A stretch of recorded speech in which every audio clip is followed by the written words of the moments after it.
With little Paws we toddle afar. Chapter 1. The Birthday Boy. Pages 5 and 6. After finishing our photo shoot, I head outside onto the screened porch. I open the door and feel the rush of heat hit the fur on my face, as if I have stuck my head into a sauna. The sweltering summer heat warms my body, and the fresh air instantly makes me feel better after my humiliating experience. I think to myself, wow, I haven't been that embarrassed since the day I got lost in the furniture store. Actually, I don't think I've been that embarrassed since that day the kids at school found out I was still wearing diapers to class and during the day. They were so mean to me, I can still remember all of the jokes and names they would call me. They taunted me every time the teacher would check my diaper, or drag me away to the nurse's office for a diaper change. I hear paw steps as my friends and family all make their way onto the back porch. I sigh and continue thinking to myself, well, yeah, it sucks.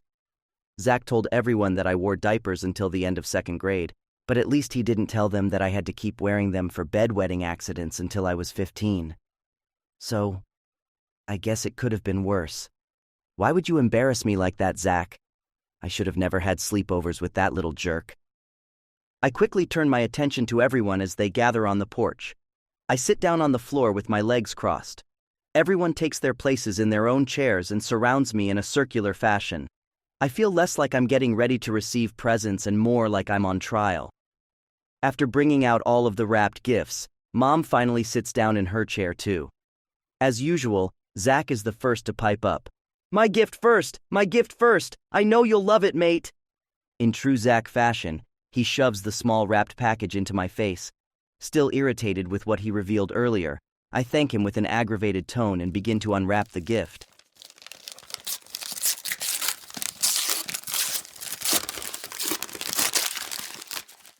The shape of the package is unmistakable and instantly gives away what the gift is. Despite what he did earlier, he's still my friend, so I'm a good sport and act as though I am surprised. Sweet! Furry Fairyland 9, thanks, Zach! I have been waiting years for the release of this game, so I am genuinely excited to receive it. Zach's tail wags happily at my reaction as he replies, No problem, buddy. I know it's your favorite franchise. The next two gifts are from Jennifer and Jessica. They hand me the boxes as they both say, Happy birthday, Asher, in unison.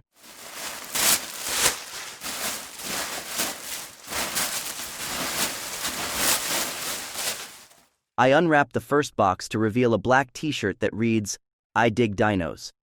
The shirt sports a picture of a fur's skeleton holding a shovel while standing next to a dinosaur skeleton. It obviously has the goth aesthetic that is typical of Jessica's taste. Over the years, I had come to know exactly what each of the girls liked to wear. I used to hang out at the mall on weekends with both of them during high school. After a few seconds, I remembered that I had seen the shirt years ago in a store and commented that I liked it. I smile and look up at Jessica.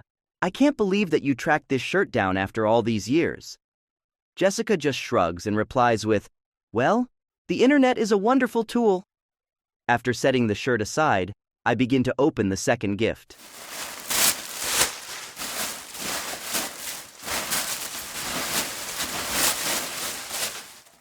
I feel my cheeks blush a bit as I pull out a second garment and proudly show it to everyone. Jennifer had also remembered an article of clothing I commented on liking years ago at the mall. It was a pair of short-legged denim overalls. Well, short-alls are what they are actually called. But most furs don't realize that's their real name. I had secretly wanted a pair for years, but knew they were too childish to ask for as a gift, or even wear in public for that matter. I'd never hear the end of it if people saw a young adult or teen male lion wearing a pair of these. Maybe if I had cut or shaved my mane, I'd looked the part and gotten away with it. I don't think I'd go that far, though. A lion's mane proves his manliness, not that mine is anything special. My mane is actually far shorter and less full than all the rest of my lion peers, but like everything else my life, I'm always the late bloomer.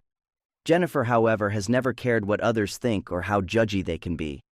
She also has always been receptive to me, and I always tended to open up to her more than any of my other friends. It's no surprise she had picked up on my yearning for a pair. I look up at Jennifer. Thank you, Jennifer. It means a lot that you remembered I liked these. She just nods her head and smiles gleefully as she always does. Mom, of course, is quick to comment. "Aw, those are adorable. They're just like the pair you had when you were a little boy. The only difference is they don't have snaps in the legs." I can feel myself blushing after my mother's words. I remember all too well that there were snaps sewn into the legs of the pair I had as a kid. The school nurse always commented on how convenient they were when I had to visit her for my lunchtime diaper changes. The final gift I received from my friends comes from Daniel. Compared to my other friends, I'm most excited to see his gift for obvious reasons. He hands me his present as he smiles with that big, doofy Labrador grin I've come to know and love. I quickly begin to unwrap the present.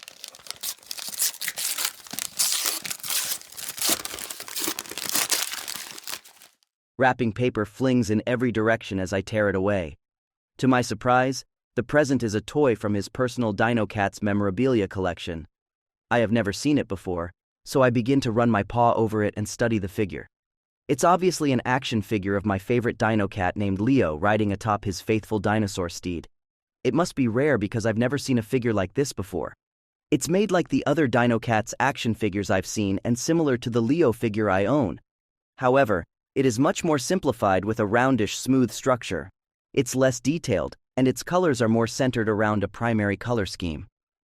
After examining it for a minute, I ask him, "What figure is this? I haven't seen this one before, not even on the internet."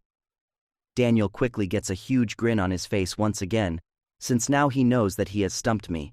He replies with a chipper voice, "It's actually part of a really rare set of Dino Cats figures. This Leo figure was part of their preschool line of toys. They were not as popular as the figures made for the older cubs, so there were only a very limited number made and released to the public.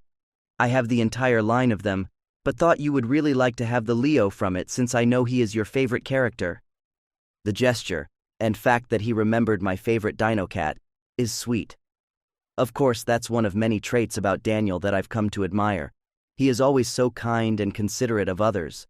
I've also noticed that he has tended to hang on to my words and little things I tell him. The fact that he remembers those little details makes me like him that much more. He is also loyal, and I absolutely adore his dorky personality. I really feel like I connect with him on a very personal level and can talk to him about almost anything that is on my mind. As I continue to examine the toy, I begin to feel tears of joy come to my eyes. I know I was just telling myself earlier that it was time to grow up and get rid of my childish things like this, but maybe I will hold on to them, just a little bit longer, for Daniel. I look up to see Daniel still watching me. He has that same look on his face that little puppies get when they are excited and pleased at the same time. I think to myself, "You are such a good boy, Daniel." His tail is happily wagging back and forth, and it's all I can do to not pet him on his head like a little puppy. I smile at him and reply, "I absolutely love it, Daniel. I will cherish it forever." I feel butterflies in my stomach, after once again using the word love in a sentence with Daniel's name.